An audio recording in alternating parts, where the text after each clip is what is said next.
My name is Evelyn Mayers.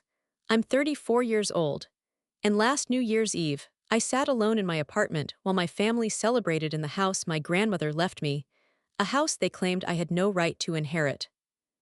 When Grandma Margaret died, my family descended like wolves fighting over territory.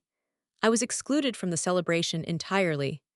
I'm the one who spent 3 years in that house, charting her medications at midnight, holding her hand through the worst nights, managing her decline while everyone else managed the paperwork. And yet, somehow, I became the villain of the story. At 11:59 p.m., 1 minute before the new year, my phone buzzed with a timed message from a woman 9 months dead. What I found that night didn't just change my year. It rewrote the rules of what family means, and it cost 3 people everything they thought they'd won. Welcome back to Calm Drama Stories, where quiet people finally find their voice and family secrets aren't buried, they're preserved.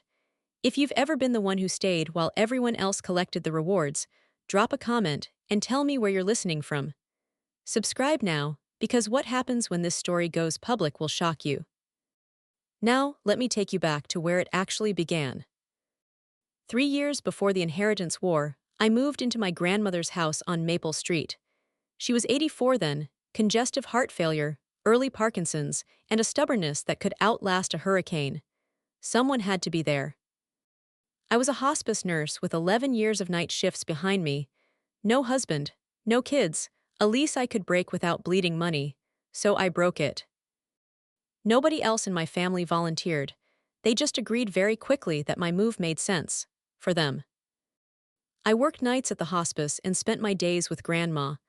I charted everything out of professional habit, every pill, every blood pressure reading, every fall risk I corrected. In nursing, we have a saying, if it isn't charted, it didn't happen. Remember that. It becomes important. Here's the truth nobody tells you about caregiving. Those 3 years weren't a sacrifice. They were a privilege. Grandma did the New York Times crossword in ink every morning and got insulted if you offered her a pencil. On New Year's Eve, we drank sparkling cider from her wedding crystal because she never touched alcohol. She remembered my birthday every single year, September 14th, with a card placed on my pillow. My own parents usually remembered around the 17th. My Aunt Carol never remembered at all. Carol visited once a month on a Sunday, staying exactly as long as it took to drink 1 cup of coffee. She'd kiss Grandma's cheek, complain about rising gas prices, and somehow leave every single visit with one of Grandma's checks folded carefully in her purse. I noticed, I said nothing. That was my first mistake, and I paid for it with everything I had. The summer I moved in, Carol arranged the paperwork for financial power of attorney, naming herself. She sold this arrangement to the family over pot roast like it was a favor to me. Money is family business, sweetheart, she said. You just do the nursing. I saw the red flag immediately. That same week, I sat my father down and suggested we hire a neutral fiduciary, a professional, bonded, someone whose job was protecting an elderly person's assets with oversight. My father looked at me like I'd suggested hiring a bodyguard for church. Carol sells insurance, Evie. She's good with papers. Don't make this ugly. My mother added her usual script. Don't make waves, honey. 2 against 1.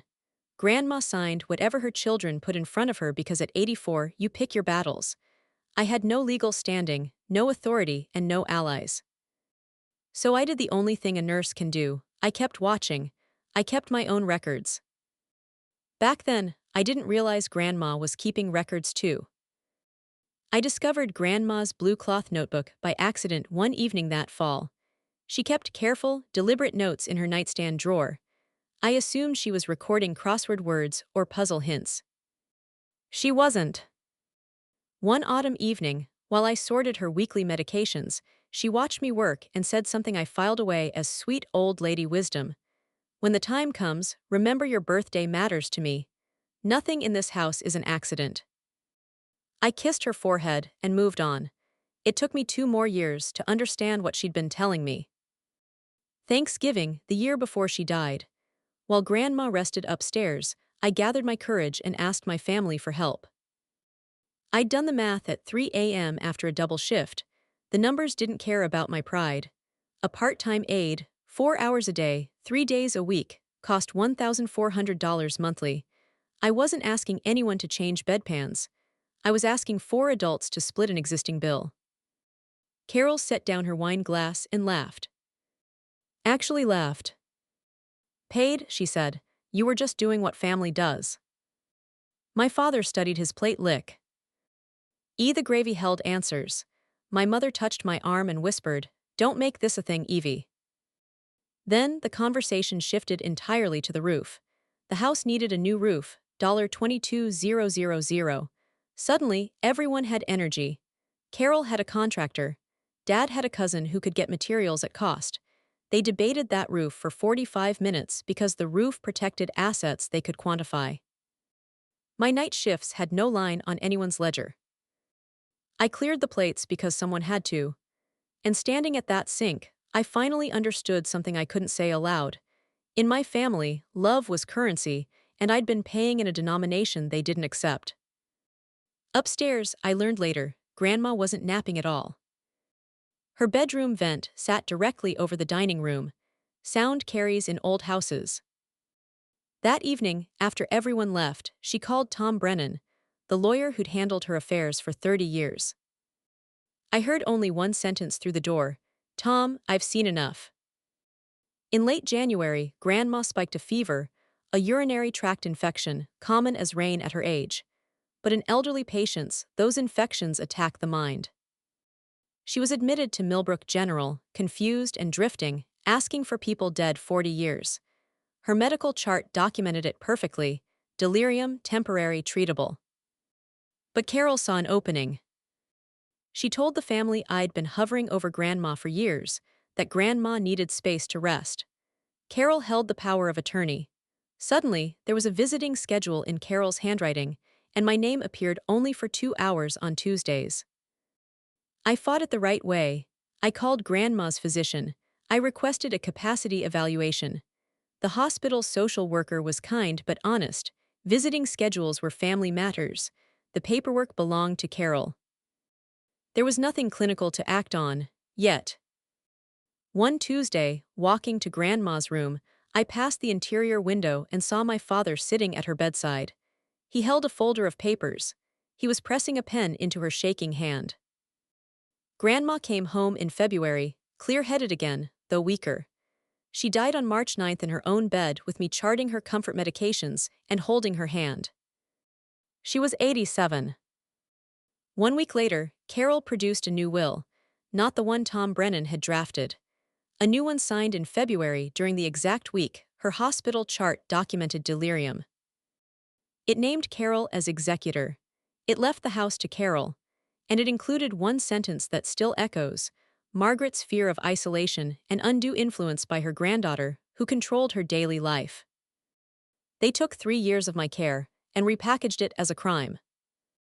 The original will, the real one from 2 years back, had left the house to me and split the accounts between her children. Carol called that one the manipulated document. My parents believed her, or they chose to. My father said, "You were there every day, Evelyn. People are going to ask why." 10 days later, a letter arrived from Carol's lawyer on heavy cream paper, almost polite.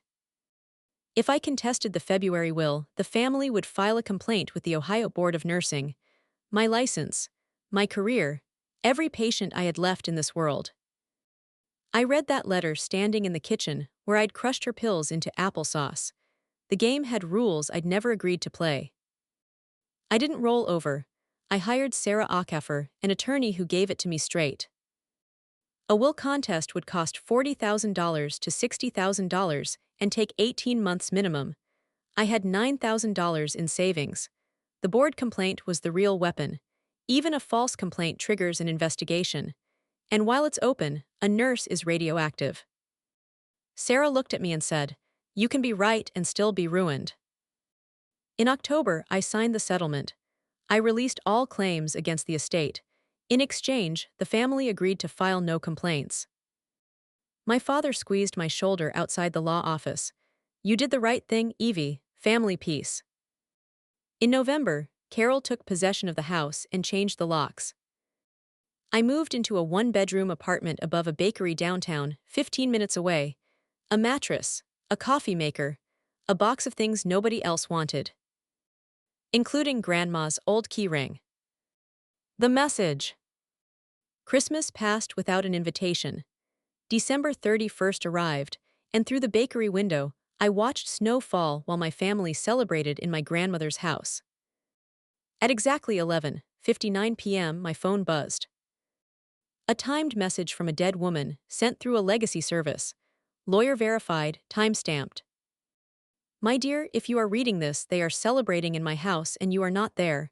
I knew they would do this, which is why I scheduled it for tonight. Go to the basement behind the bookshelf. The combination is your birthday, take everything. Trust Tom. Outside, 3 blocks away, someone set off early fireworks. I sat on my bed with my coat half on, arguing with myself like a madwoman. The house wasn't mine, the locks were changed. It was midnight on New Year's Eve, and a dead woman had just given me a mission. Then I looked at Grandma's key ring and remembered something Carol didn't know. The front door wasn't the only way in. The old cellar doors, the slanted steel Bilko doors under the lilac bush, had a padlock older than my father, and the small brass key for it lived on that ring. At 1:20 a.m., I parked 2 streets over and walked through the snow. The padlock gave way like it was waiting for someone who knew it. I lifted the steel door against the snow and climbed into darkness. The smell of furnace oil, cold stone, and 50 years of Christmas boxes. Carol had already been down here organizing. Holiday boxes were restacked along the wall, each labeled in her handwriting, ready to distribute the family history she now owned. There used to be a strip of masking tape with my name on one box, in Grandma's writing. It had been peeled off. Just a sticky gray ghost remained. I stood there and let that hurt for exactly 5 seconds. In nursing, you learn to schedule your feelings. Then I found the bookshelf. Oak, heavy as a piano, loaded with paperback westerns and Reader's Digest condensed books nobody had touched since the Clinton administration. It took me 10 minutes to see it. The shelf didn't sit flush. Hinges painted over on the left side, it swung like a door if you lifted while you pulled. Behind it, set into the old coal room wall, a gray steel safe with a dial. I knelt in the dust in my winter coat. 0914. September 14th, my birthday. The handle turned and the door swung open. Inside, a blue cloth notebook, a thick file folder with typed labels, and 2 envelopes in her careful ink. The first said, "For your shield." The second, "To end it only if you must." I didn't open anything in the basement. I photographed everything, locked the Bilko doors behind me, and drove back to my apartment as my heart performed rhythms I would have medicated in a patient. At my kitchen table, with the bakery's ovens warming the floorboards below, I opened "For Your Shield." Bank statements, highlighted in shaky yellow marker, were line after line of withdrawals under Carol's POA. A steady, quiet bleed, almost $40,000 in 3 years, every line initialed CW. Below those, 3 promissory notes, real ones, signed by Carol, $15,000, $20,000, $28,000, $60, $3,000 in loans from her mother, not a single dollar repaid. Then a sealed hospital envelope. Grandma had exercised her patient rights and requested her own medical records from January. The chart from February 11th, the day the new will was signed, documented acute delirium, a confusion assessment, oriented to person only.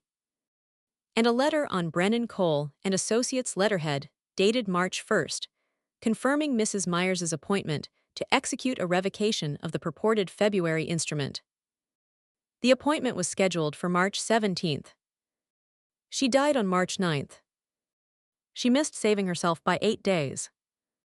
At the bottom, a letter in her own hand, on her good stationery. "Read me first, my dear. Evelyn, if Tom's little machine worked, it is New Year's and they are in my house and you are alone. I am sorry. I saw all of it longer than you know. I saw every check Carol folded into her purse. I heard what they said at Thanksgiving through the vent, about the roof, about what family does. I saw what came to my hospital bed dressed up as paperwork. I could not stop them while I was alive. Every time I tried, they moved faster than my old hands. So I made copies. I am a teacher, dear. I always kept a record of who did the work and who copied the answers. I chose tonight for this letter because grief makes you loyal, and loyalty makes you blind. By New Year's, you will finally see them clearly. In this folder is everything a fair judge needs. In the other envelope is more, and I pray you never need it. But I know my children. Use the first to clear your name. Open the second only if they will not stop. The insurance paper is for Miss Acker's bills. For the lawyer, not for peace. You have spent your whole life earning a seat at a table that was never going to be offered to you. Stop earning, my dear. Protect yourself first. All my love, all my life, Grandma. Folded inside was a paid-up life insurance policy, $50,000. Beneficiary, Evelyn Mayers. I saved the blue notebook for last. It wasn't evidence, it was witness. Page after page in her careful teacher's ink. 3 years of entries, but she hadn't been recording medications or symptoms.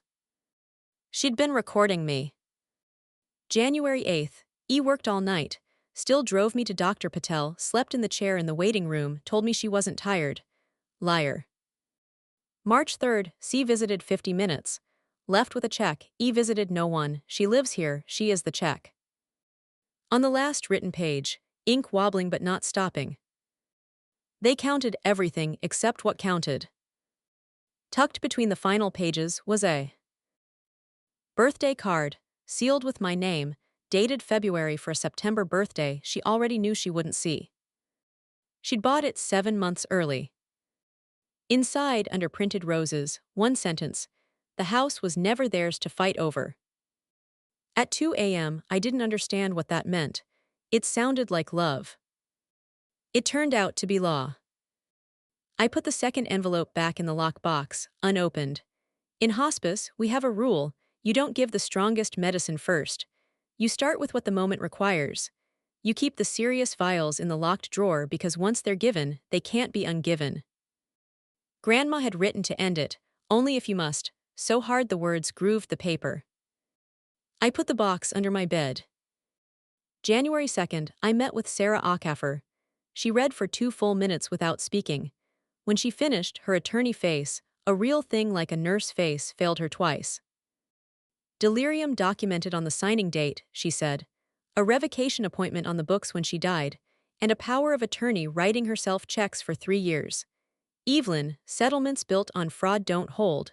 None of what you signed in October survives this. She laid out the road because Sarah never sells shortcuts.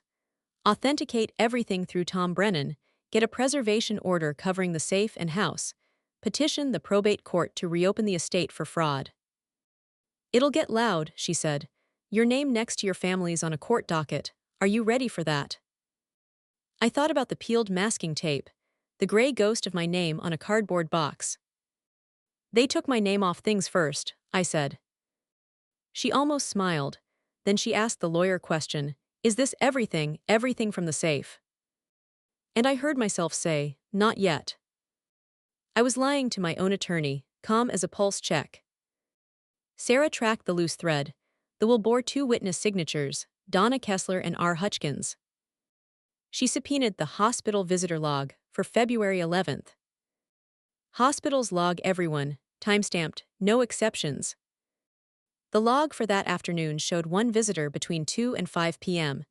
Carol Whitfield, 2:15 to 4:40 p.m.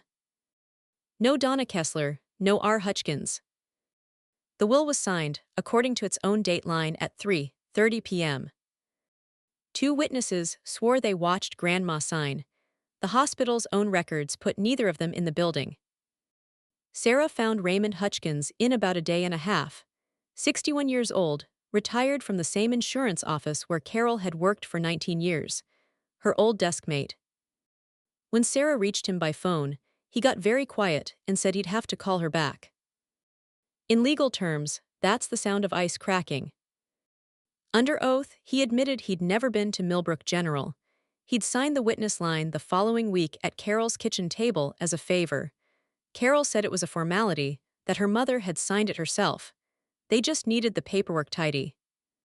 The February will was clinically dead. Forged execution. Everything built on it, the settlement, the house transfer, was sand castles at high tide. On the first Monday of February, Sarah filed the petition with the county probate court, reopen the estate of Margaret Mayers, vacate the October settlement as fraudulent, invalidate the February will. Every word of it became public record, listed in Thursday's courthouse docket, between the school lunch menu and the obituaries. Something happens fast in a small town when your family's name hits that column. By Friday, the church women had gone quiet around my mother. The spring bake sale planning held for 9 years was postponed. She called me sobbing, "Everyone's looking at us, Evelyn. Your father won't go to the diner." Then Dad himself, "Withdraw it. You're burning the family name, Evie." I stood at my window over the bakery, watching snow settle on empty streets. The old reflex reached for the apology. I'd trained it for 34 years. Then, it just didn't fire. "No, Dad, I'm not burning our name, I'm reading it back." He hung up. I understood very quietly that the person who'd answered that phone a year ago no longer existed. Carol counterattacked inside of 2 weeks. She filed a civil suit against me, trespass, conversion of safe contents, and misappropriation of $180,000 from Grandma during my period of care. Sarah laid the numbers across her conference table and reconciled each one against Grandma's own highlighted statements. The aide, Rosa, my money, my checks, medications, chairlift, ramp, receipts, mine. The new roof, $22,000, paid from Grandma's account, approved and signed by Carol herself under the POA. Roughly $103,000 of the missing funds matched almost to the dollar. The withdrawals initialed CW, plus 3 promissory notes bearing Carol's own signature. Sarah leaned back. "She's suing you for the money she took. It's almost elegant." Meanwhile, the Board of Nursing sent their formal letter. Investigation opened. 90 days to respond. My checking account dipped under $4,000. Grandma's insurance money flowed to Sarah's firm, exactly as ordered for the fight, not for peace. March arrived, 1 year almost to the day since Grandma died. The court appointed a mediator and set a date. 4 days before mediation, my father asked me to dinner. Not at home, at the Starlight Diner out on Route 9. "Carol's willing to be reasonable," he said, sliding a folded page across the table. The family offer: Carol withdraws the board complaint immediately, drops the lawsuit. I get 1/3 of the house's value at sale. In exchange, I withdraw the petition, return all materials, everything goes back in its box. "Sunday dinners again," Dad said. "Your mother misses you, this whole thing done by Easter." For 1 second, 1/3 of a house and my mother's pot roast sounded like water in a desert. Then, Dad reached across and put his hand over mine and ruined it. "Some papers are better burned, Evie, for everyone's sake." He knew, maybe not everything, but he knew about the sealed envelope. He was offering me half a house and my mother's hand for it. I drove home and pulled the lock box from under the bed. The envelope sat on my kitchen table under the light for hours. "Only if you must," pressed deep into paper. "Not yet," I told her. But I felt the must coming. 2 days before mediation, Raymond Hutchkins sat for his deposition. The ice finished cracking. Sarah put the visitor log in front of him, every badge timestamp, his name nowhere on it. Then, she asked him to walk her through the moment he watched Grandma sign. Raymond Hutchkins, 61 years old, a grandfather himself, looked at the log for a long time and chose the rest of his life over Carol Whitfield's. Under oath, on the record, transcribed. The February will was forged. The table. The mediation room was on the 2nd floor at the county seat, 25 minutes of gray highway from my apartment. Sarah laid out the shield one exhibit at a time: bank statements, promissory notes, the delirium chart, the visitor log, the Hutchins transcript still warm from the court reporter. I watched Carol's eyes move like a woman checking a receipt, hunting the total. Her lawyer called for a recess. When they returned, he announced a global resolution. The board complaint withdrawn, the lawsuit dismissed, 50% of the house's value at sale. Then my mother reached across and took my hand. And we're a family again, sweetheart. Sunday dinners, Christmas, all of it like before. Mom would have wanted the family whole. For 1 second, 34 years of wanting exactly that. Then her lawyer cleared his throat and read the conditions. All originals surrendered, a family non-disclosure agreement, and any sealed items. The envelope. They knew about the envelope. They were offering me half a house and my mother's hand for a sealed envelope. None of them had read. I asked for 1 minute. I reached into my bag. I set the envelope on the table, still sealed. And I opened it, in front of all of them. The breaking point. Photocopies of power of attorney checks. Carol's signature, Carol's initials, and on 2 of them, endorsed on the back where a second signature was needed. My father's name in my father's handwriting. Then the letter. 1-page handwritten, dated late January, from Daniel Mayers to his mother in Millbrook General. I can't sign Carol's papers, Mom. Keep the peace. Don't leave a mess for us to fight over. Evelyn will manage, she always does. I read that one line aloud twice in the calmest voice I own. My mother took her hand off the table and folded it into her lap like something recalled to the factory. No deal, I said. No half, no non-disclosure. The record gets corrected, all of it. I slid the whole envelope to the mediator, knowing the exact price as it left my fingers. There are things you can't hand to a referee and get back. A father is one of them. I gave it anyway. I chose the record. And I lost the man. And I would do it again, before you finish this sentence. The truth. It was Carol who finally raised her voice. What came out wasn't strategy. It was 30 years of pressure finding a crack. 6 years, she said, standing. I watched Dad 6 years with a spoon, and when he died, do you know what I got? A prayer card. Nobody left me so much as a teacup. She wasn't looking at her lawyer, she was looking at me. This family has never once paid a woman for what she does, so I paid myself. That's all I did. I paid myself what I was owed. Every word of that was true. None of it changed what she did with it. I'm sorry for the girl you were, Carol. I mean that, I said quietly. But you sent the bill to the wrong person. I gave her back her own line from Thanksgiving. You told me I was just doing what family does. You're right, I was. Someone in this family had to. The mediator took off his reading glasses and declared the mediation concluded without resolution. Well, Elsie, everyone in probate court, he said. My father still had not looked up from his own handwriting. It came in 3 envelopes of its own, which felt like Grandma's sense of humor operating from beyond. First, the probate court. The February will invalid, forged execution. The October settlement vacated as fraud. The original 2-year-old will reinstated in full. The house on Maple Street came to me.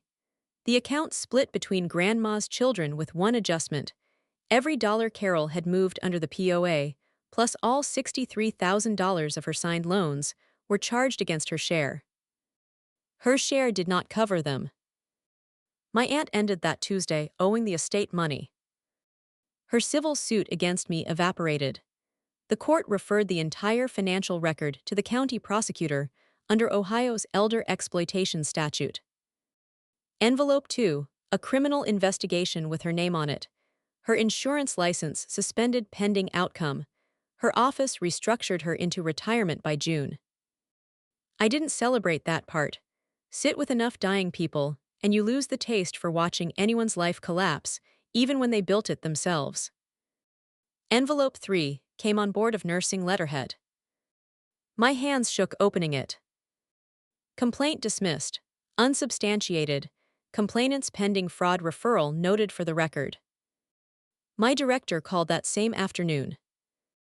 Your patients keep asking when you're back. I went back on a Monday. Badge, medcart, night shift, the whole quiet kingdom of it. As for my father, the prosecutor declined to charge him, but his letter sits in a public court file with his name indexed forever. He and my mother changed churches. He has not called me. The price I paid at that table stayed paid. And I'm not sorry. I moved back into the house on Maple Street in late spring, when the lilac over the cellar doors was blooming like nothing had ever happened underneath it. People ask if I changed the locks. I didn't, I changed the bookshelf. I carried it up from the basement one shelf at a time and set it in the living room by the front window. Westerns and Reader's Digest and all. The safe sits on its bottom shelf now, door open, empty, anyone who visits can look inside. Nothing in this house hides anymore. Rosa comes by most Thursdays. She waters the plants, tells me about her grandmothers all over town, and sits in Grandma's wing chair. Tom Brennan sent a package on September 14th, a crossword book with his careful handwriting on the flyleaf. She'd be proud. I did the first puzzle that night in pen, and got insulted at myself when I wanted to reach for a pencil. The house is quiet, but it's a different quiet. It isn't waiting for anything anymore. Neither am I. This New Year's Eve, the house on Maple Street had every light on. Rosa came with her 2 kids who discovered the laundry chute inside an hour. My attorney Sarah stopped in long enough for 1 glass and 2 war stories. We drank sparkling cider out of the wedding crystal. At 11:59, I stepped into the living room alone. The blue notebook lives on the bookshelf now, next to the open safe. I turned to her last line in that wobbling, unstoppable ink. They counted everything except what counted.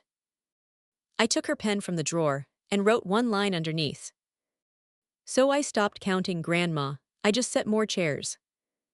Through the window, snow settled on the lilac, and at midnight, the kitchen erupted with voices nobody in my family ever made.